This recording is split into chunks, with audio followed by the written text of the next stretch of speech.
রাধে রাধে। দেখুন প্রিয় ভক্ত, বৃন্দাবনে হোলিতে কত আনন্দ। তো বৃন্দাবনে প্রথমে শ্যাম সুন্দর কৃষ্ণের মাধ্যমে এই হোলি শুরু হয়েছিল। একবার গোবিন্দ গিয়ে মা যশোদার কাছে বলেছিল, মাইয়া আমি কেন কালো আর রাধা এত ফর্সা? তখন মা যশোদা কৃষ্ণকে বলেছিল, তুমি ওই পূর্ণিমার দিনে রাধারানী আর গোপিকাদের আবির লাগাও।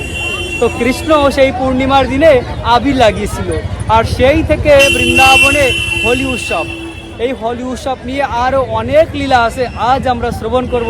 দেখুন প্রিয় ভক্ত, বৃন্দাবনের প্রতিটি ভক্ত হোলির আনন্দে মেতে আসে। ঠিক এই মুহূর্তে আমি রয়েছি বৃন্দাবনের মদন মোহন মন্দিরের সামনে। তো আজকের ভিডিও আমরা এই মদন মোহন মন্দির থেকে শুরু করব এবং বৃন্দাবনের আরও অনেক দুর্লভ স্থানকে দর্শন করব আর হোলির আনন্দ উপভোগ করব। এই মুহূর্তে রয়েছি বৃন্দাবনের কেশিঘাট।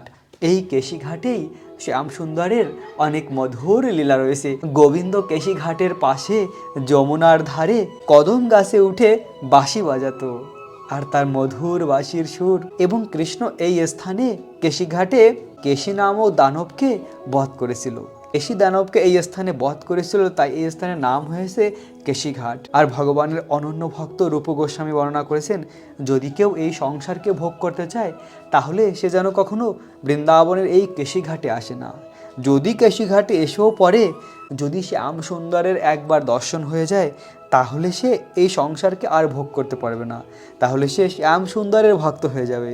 এরকম এই কেশিঘাটের মহিমা রয়েছে। ভগবানের অনন্য ভক্ত অভয় চরণার বৃন্দ ভক্তিবেদান্ত স্বামী প্রভুপাদ, যিনি কলকাতাতে জন্মগ্রহণ করেছিলেন, তিনি এই জগতের সকল স্থানে কৃষ্ণ মন্দির স্থাপন করেছেন, সকলকে ভগবানের ভক্তি দান করেছেন।